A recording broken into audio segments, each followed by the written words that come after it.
Hi friends, welcome to sudhasrikitchen. இப்போ நீங்கள் பார்த்துட்டு இருக்கிறது ரெஸ்டாரண்ட்டில் கிடைக்கிற மாதிரி ஆலு சமோசா. ரொம்ப சூப்பராக டேஸ்டியாக அதே மாதிரி நம்ம வீட்டையும் நம்ம செஞ்சுருக்கோம். ரெஸ்டாரண்ட்டில் கிடைக்கிற மாதிரி அதே மாதிரி நம்ம வீட்லேயும் சூப்பரான அருமையான ஆலு சமோசா. இதுக்கு டொமேட்டோ சாஸ் வச்சு சாப்பிட்டா ரொம்ப சூப்பராக இருக்கும் டேஸ்ட்டு. குழந்தைங்க ரொம்ப ரொம்ப விரும்பி சாப்பிடுவாங்க. எப்படி செய்கிறதுன்னு வீடியோக்குள்ளே போய் பார்க்கலாமா?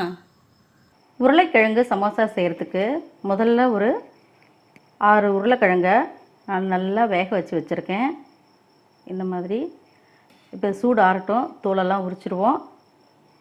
அதுக்குள்ளே நம்ம மேல் மாவு ரெடி பண்ணிவிடுவோம். இப்போ சமோசா செய்கிறதுக்கு முதல்ல 1 கப்பு மைதா, இது கிட்டத்தட்ட 180 கிராம் இருக்குது. இது கூட 1/2 ஸ்பூனு ஓமம், 1 ஸ்பூன் நெய், தேவையான அளவுக்கு உப்பு சேர்த்துட்டு நல்லா கலந்து விட்டுக்கணும். நல்லா கலந்து விட்டாச்சு. இப்போ கொஞ்சம் கொஞ்சமாக தண்ணி சேர்த்து நம்ம நல்லா கெட்டியாக பிசைஞ்சு எடுத்துகிட்டு வந்துடுவோம். நமக்கு மேல் மாவு மைதாவில் செய்ய வேண்டாம்னு தோணுச்சுன்னா நீங்கள் கோதுமை மாவுலேயும் செஞ்சுக்கலாம், அதுவும் நல்லாயிருக்கும். இப்போ இந்த மைதாவில் நம்ம ஓமம்லாம் சேர்த்ததுனால நமக்கு டைஜஷன் பிரச்சனை எதுவும் இருக்காது. இப்போ கொஞ்சமாக கையில் ஆயில் அப்ளை பண்ணிவிட்டு நல்லா ஒட்டாத அளவுக்கு நல்லா பிசைஞ்சு வச்சிடணும். இந்த மாதிரி கெட்டியாக பிசைஞ்சு நம்ம எடுத்து வச்சுருவோம். காயாமல் இருக்கிறதுக்கு மேலே கொஞ்சமாக ஆயில் அப்ளை பண்ணிவிட்டு இப்போ இந்த மாவு ஒரு 10 நிமிஷம் ஊறட்டும். இதை மூடி வச்சுருவோம். அதுக்குள்ளே நம்ம ஸ்டஃபிங் ரெடி பண்ணிட்டு வந்துடுவோம். இப்போ சமோசாவுக்கு நம்ம ஸ்டஃபிங் ரெடி பண்ண போகிறோம். அதுக்கு முதல்ல ஒரு 4 பச்சை மிளகாய் சேர்த்துக்கலாம் மிக்ஸி ஜாரில்.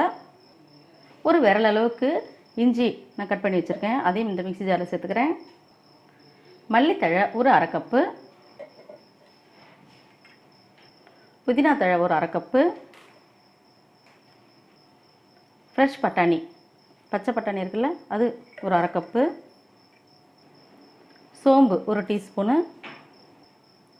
மல்லி 1 டீஸ்பூனு. இப்போ இதெல்லாம் மிக்ஸி ஜாரில் சேர்த்துட்டு நம்ம கொஞ்சமாக தண்ணி ஊற்றி நைஸாக அரைச்சி எடுத்துகிட்டு வந்துடலாம். இப்போ நம்ம சேர்த்த எல்லா பொருளையும் நல்லா நைஸாக அரைச்சி எடுத்துகிட்டு வந்துட்டேன். உருளைக்கிழங்கையும் தோல் சீவி எடுத்துகிட்டு வந்தாச்சு. இது எல்லாத்தையும் நம்ம நல்லா மசிச்சு விட்டுக்கலாம்.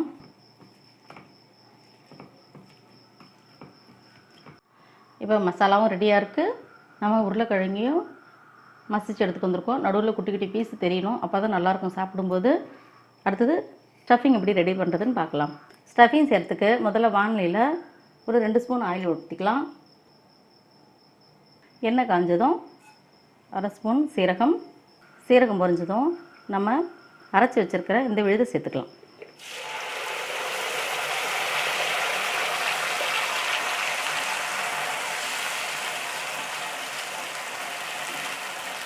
இது கொஞ்சம் பச்சை வாடை போகிற அளவுக்கு கொஞ்சம் வதக்கி விட்டுக்கலாம். இப்போ இந்த விழுதோட பச்சை பட்டாணி ஒரு 3/4 கப் எடுத்திருக்கேன், அதையும் சேர்த்துக்கலாம்.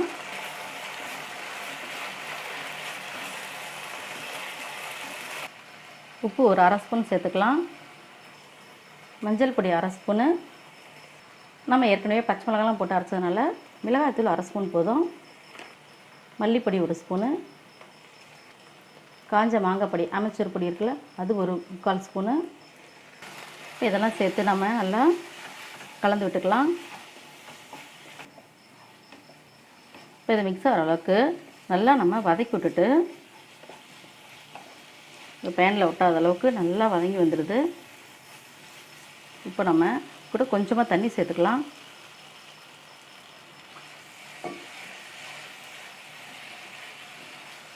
தண்ணியெல்லாம் ஊற்றி இந்த மசாலா வதங்கிட்டு இருக்கும்போது நம்ம மசிச்சு வச்ச உருளைக்கிழங்கு அதையும் சேர்த்துக்கலாம்.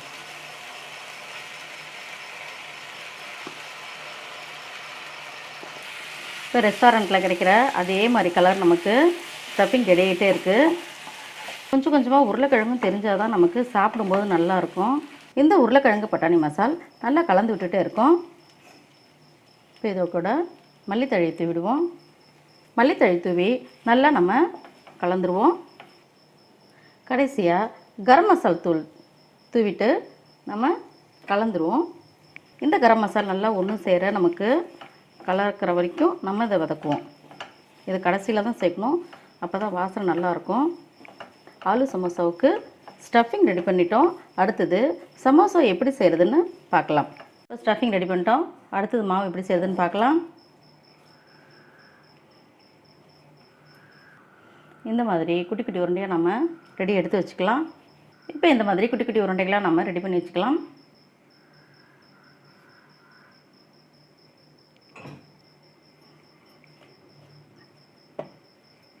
இப்போ இதை நம்ம ரவுண்டாக தைக்காமல் ஒரு நீள்வட்ட வடிவத்தில் நம்ம இதை தைக்க போகிறோம்.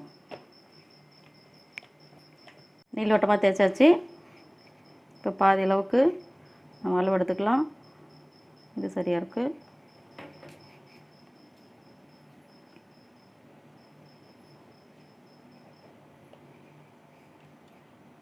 இந்த மாதிரி நம்ம மாவில் ரெடி பண்ணிக்கலாம். நம்ம தேய்ச்சி வச்ச மாவு எல்லாத்தையும் நம்ம ஒரு தட்டில் அப்படியே நம்ம எடுத்து வச்சுட்டு வருவோம். இது எப்படி மடித்து பொரிக்கிறதுன்னு பார்க்கலாம். இப்போ நீள்வட்டமாக தேய்ச்சி இந்த மாதிரி நான் ஒரு 4 பீஸ் எடுத்து வச்சுருக்கேன்.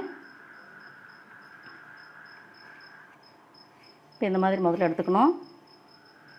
இப்போது இந்த பக்கம் கையை இப்படி வச்சுட்டு இப்போ இந்த பக்கம் இப்படி கை வச்சுக்கலாம். இப்படி பாதி அளவு எங்கே இப்போ வருதோ அந்த இடத்துல இப்படி லைட்டாக மடித்து விட்டுட்டு இப்போ இந்த ஓரத்தில் லைட்டாக தண்ணி அப்ளை பண்ணிக்கலாம். அப்ளை பண்ணிவிட்டு இந்த பக்கம் இருக்கிற இதை எடுத்து இப்படி மடிச்சுக்கணும். மடிச்சுட்டு இது நல்லா அமுக்கி விட்டுடணும். அமுக்கி விட்டுட்டோம்னா இப்படி இந்த மாதிரி கோன் மாதிரி நமக்கு கிடச்சிரும். இப்போ ரெடி பண்ணி வச்சுருக்கிற ஸ்டஃபிங்கை இப்போ இந்த கோன் மாதிரி செஞ்ச இந்த சமோசாக்குள்ளே நம்ம சேர்த்துக்கலாம்.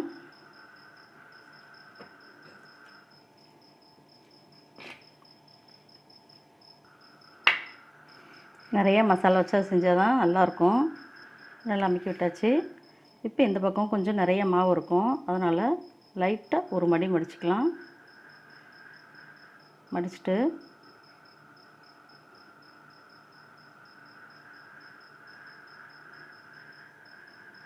இப்படி கை வச்சு இப்படி ப்ரெஸ் பண்ணிடணும்.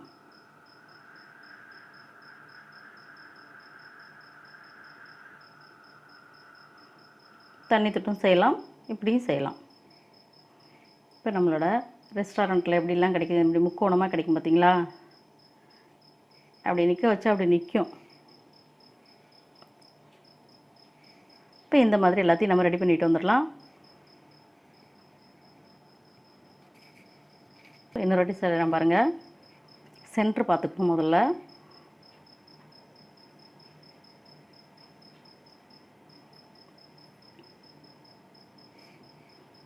இப்போ இந்த ஓரங்களில் தண்ணி தொட்டுக்கிறோம்.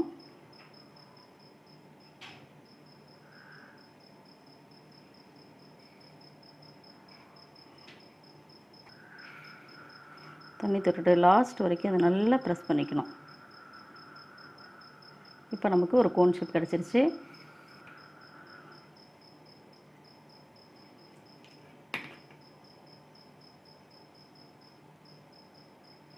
இதுக்குள்ளே நிறைய மசாலா வச்சுட்டோம். வச்சுட்டு நல்லா ப்ரெஸ் பண்ணி அமுக்கி உள்ளே வச்சுருவோம். இப்போ இந்த உரம்லாம் நம்ம தண்ணி தொட்டுக்கலாம். இப்போ இந்த பக்கம் அதிகமாக இருக்கும் கொஞ்சம், அதனால் இதை ஒரு மடிப்பு இப்படி மடித்து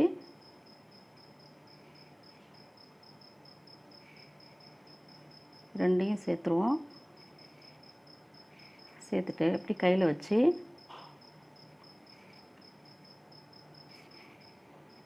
நம்ம வீட்லேயே ரெஸ்டாரண்ட் டைப்பில் நம்மளே சமோசா செய்ய ஆரம்பிச்சிட்டோம்.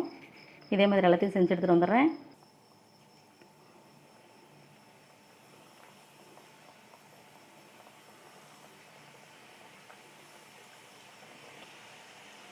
திருப்பிட்டுக்கலாம்.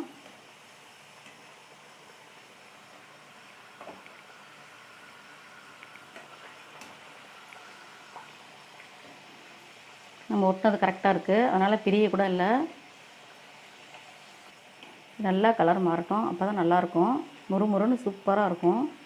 இப்போ இந்த லாக்டவுன் சமயத்தில் நம்ம எங்கேயும் வெளியில் ஹோட்டலுக்குலாம் எங்கேயும் போக முடியாது. ஆனால் அதே டேஸ்ட்டில் நம்ம ஆலு சமோசாவை வீட்டில் இப்படி செஞ்சு கொடுத்தோம்னா ரொம்ப ஆசையாக ஹோட்டலுக்கே போகாமல் குழந்தைங்க திருப்தியாக சாப்பிடுவாங்க. இதுக்கு சாஸ் வச்சு சாப்பிட்டா ரொம்ப சூப்பராக இருக்கும். அதே மாதிரி இருக்க பார்க்குறதுக்கு நல்லா எண்ணெய் காஞ்ச உடனே போடணும். கொஞ்சம் சிம்மில் வச்சுட்டு அதுக்கப்புறம் இந்த மாதிரி நிதானமாக பிடிச்சோம்னா சூப்பராக இருக்கும் சமோசா. இப்போ நல்லா செவந்து வந்துட்டுருக்கு. இப்போ எடுத்தால் கரெக்டாக இருக்கும். நம்ம இதை வெளியில் எடுத்துருவோம். ரெஸ்டாரண்ட் ஸ்டைல் ஆலு சமோசா நம்ம வீட்டில் ரெடி. உங்களுக்கு இந்த ஆலு சமோசா பிடிச்சிருந்துச்சுன்னா சுதாஸ்ரீ கிச்சனுக்கு சப்ஸ்கிரைப் பண்ணுங்கள், ஃப்ரெண்ட்ஸ் அண்ட் ரிலேட்டிவ்க்கு ஷேர் பண்ணுங்கள், லைக் பண்ணுங்கள், கமெண்ட் பண்ணுங்கள். ஆரோக்கியமானதையே சமைப்போம், ஆனந்தமாக இருப்போம். தேங்க்யூ.